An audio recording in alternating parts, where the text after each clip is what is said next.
Okay, hello chatters, my name is Rohit and you are watching wrestle chatter. तो guys आज के इस episode में हम बात करने वाले हैं नेक्स्ट मंडे नाइट रॉ के बारे में, जो क्योंकि अब से कुछ घंटों के बाद, और ये रॉ काफ़ी स्पेशल होने वाली है क्योंकि यहाँ पर डब्ल्यूडब्ल्यूई के पास बड़ा मौका है इस रॉ को बहुत ही धमाकेदार रॉ बनाने का, क्योंकि ये ग्रेटेस्ट रॉयल रंबल से पहले रॉ का आखिरी एपिसोड होगा। तो यहाँ पर हमें सुपरस्टार के बीच घमासान जबरदस्त देखने को मिल सकता है। आई एम श्योर आप लोग इस रॉ के लिए एक्साइटेड होंगे, तो आपकी एक्साइटमेंट करते हैं डबल और इस रॉ के बारे में बात करते हैं कि यहाँ पर हमें क्या कुछ देखने को मिलने वाला है। तो देर किस बात की, शुरू करते हैं। सबसे पहले बात करते हैं सुपरस्टार शेकअप के बाद अब क्या डब्ल्यूडब्ल्यूई का हाल है। तो यहाँ पर हमें बहुत ही अजीब चीज़ें देखने को मिल रही है अगर हम बात करें ग्रेटेस्ट रॉयल रंबल की, क्योंकि वहाँ पर जो मैचेस होने वाले हैं वहाँ पर उनमें से कुछ सुपरस्टार हैं रॉ पर और कुछ हैं स्मैकडाउन पर। सबसे अजीब बात तो यहाँ पर ये कि रॉ की टैग टीम चैंपियनशिप के लिए जो मैच है ये हमें देखने को मिलेगा Matt Hardy and Bray Wyatt versus Sheamus and सेजारो के बीच। और यहाँ पर तो शेमस एंड सेजारो पहले ही स्मैकडाउन पर पहुंच चुके हैं, तो अब उनका क्या चांस बनता है ग्रेटेस्ट रॉयल रंबल में जीतने का, अब आप मुझे कमेंट करके बताना। लेकिन क्या शेमस एंड सेजारो में नेक्स्ट रॉ के एपिसोड में देखने को मिलेंगे? तो यहाँ पर अगली रॉ के लिए जिस तरह से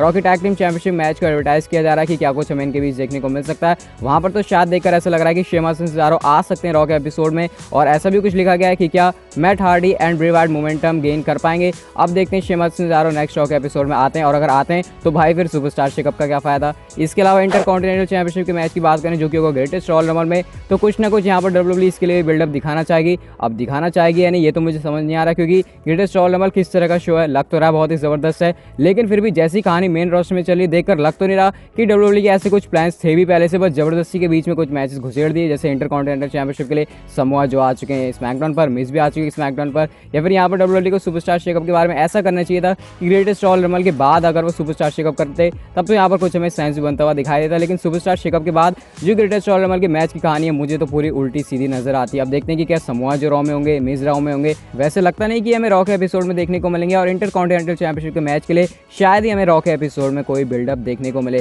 इसके अलावा सुपरस्टार शेकअप में हमने ये भी देखा कि जिगलर आ गए हैं अब रॉ ब्रांड पर, और ड्रू मैकिंटायर भी एनएक्सटी से आ चुके हैं। तो यहाँ पर हो सकता है हमें उनका मैच देखने को मिले जो कि होगा Drew McIntyre and Ziggler versus Titus Worldwide के बीच, क्योंकि लास्ट हमने एक सेगमेंट देखा था जहाँ पर जिगलर आकर प्रोमो देते हैं और उसके बाद ड्रू मैकिंटायर ने आकर मिलकर जिगलर के साथ अपोलो एंड टाइटस ओनील पर अटैक किया था।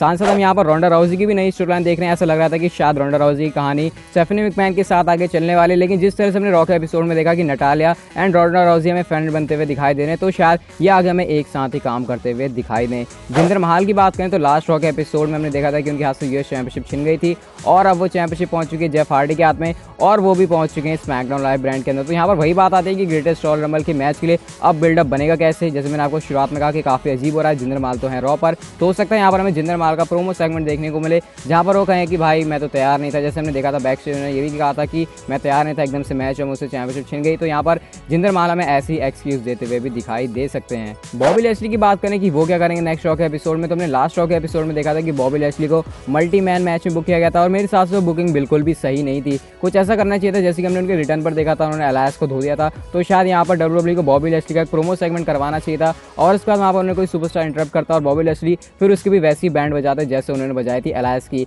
और कहने के लास्ट रॉ के एपिसोड में बॉबी लैशली को जिस तरह से मैच में डाला गया, मुझे तो नहीं लगता कि उन्होंने थोड़े से इंपैक्ट को कम कर दिया, क्योंकि अगर बॉबी लैशली के मोमेंटम को बनाए रखना है तो उन्हें सिंगल ही चलने देना होगा। ऐसे मल्टीमैन मैच में डालकर शायद उनकी जो इमेज है वो थोड़ी सी धुंधली पड़ सकती है। तो इस रॉ के एपिसोड में मुझे तो ये लगता है कि शायद एक बार फिर से उन्हें मल्टीमैन मैच में बुक किया जाएगा, बट अगर यहाँ पर उनका एक प्रोमो सेगमेंट होता है तो वो शायद उनके लिए एक अच्छी चीज़ होगी। शेकअप के दौरान हमने ये भी देखा कि रायट स्क्वाड स्मैकडाउन से आ चुका है, और आते ही उन्होंने साशा बैंक्स वर्सेस बेली के मैच में इंटरफेयर किया और इन दोनों ही सुपरस्टार पर अटैक किया। तो इसमें चांसेस बन जाते हैं कि हमें Sasha Banks and Bayley versus Riot Squad के बीच मैच देखने को मिल सकता है। यहाँ पर एक कहानी जो है वो थोड़ी सी बोरिंग हो चुकी है। अब ऐसा लगता है कि जैसे साशा बैंक्स एंड बेली अब टूटने वाले हैं, लेकिन फिर जुड़ जाते हैं, लगता है कि जुड़ चुके हैं फिर टूट जाते हैं। ये कहानी बहुत लंबी चल रही है और शायद डब्ल्यूडब्ल्यूई को इस कहानी को खत्म कर देना चाहिए, और मेरे हिसाब से अगर इनके बीच रेसलमेनिया में मैच होता तो वो अच्छी चीज़ होती। अब ये थोड़ी सी बोरिंग लग रही है कहानी। इसके अलावा जो हमें सबसे बड़ी चीज़ रॉ के एपिसोड में देखने को मिलेगी वो होगी यहाँ पर ब्रॉक लेसनर का रिटर्न, जो कि पहले से ही डब्ल्यूडब्ल्यूई अनाउंस कर चुकी है। और हम लोग तो जानते हैं कि ग्रेटेस्ट रॉयल रंबल पर हमें स्टील केज यूनिवर्सल चैंपियनशिप के लिए Roman Reigns versus Brock Lesnar के बीच मैच देखने को मिलेगा। तो यहाँ पर ऑब्वियसली ब्रॉक लेसनर आए तो वो कुछ ना कुछ रोमन रेंस के साथ करके जरूर जाएंगे, या फिर रोमन रेंस कुछ ना कुछ यहाँ पर ब्रॉक लेसनर के साथ जरूर करने वाले हैं, क्योंकि रॉ के एपिसोड में वो भी ग्रेटेस्ट रॉयल रंबल से पहले यहाँ पर ब्रॉक लेसनर को बुक करने का एक ही मतलब बनता है। तो एक्साइटेड रहिए नेक्स्ट रॉ के एपिसोड के लिए। अगर आपको ये वीडियो अच्छी लगी तो लाइक जरूर करना, कमेंट करके आप मुझे बताना कि अगले रॉ के लिए आप किस चीज़ के लिए सबसे ज़्यादा एक्साइटेड हैं। इसके अलावा आप चैनल को सब्सक्राइब करने के साथ उस बेल आइकन को भी प्रेस कर दीजिए, ताकि आपको मेरे चैनल पर इसी तरह से डब्ल्यूडब्ल्यूई की अपडेट्स, न्यूज़, रूमर्स और कुछ इंटरेस्टिंग बातें जानने को मिलती रहें। So see you guys in my next video.